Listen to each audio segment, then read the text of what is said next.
అందరూ సుధామాని దొంగ అని అంటూ ఉంటారు. సుధామాలా దొంగతనం చేస్తే దరిద్రం వస్తుంది అని కూడా అంటూ ఉంటారు పెద్దవాళ్లు. అసలు కథ ఏంటో ఇప్పుడు చూద్దాం.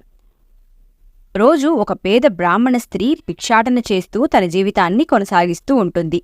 ఒకరోజు ఆమెకు తన భిక్షలో కందులు ఇస్తారు.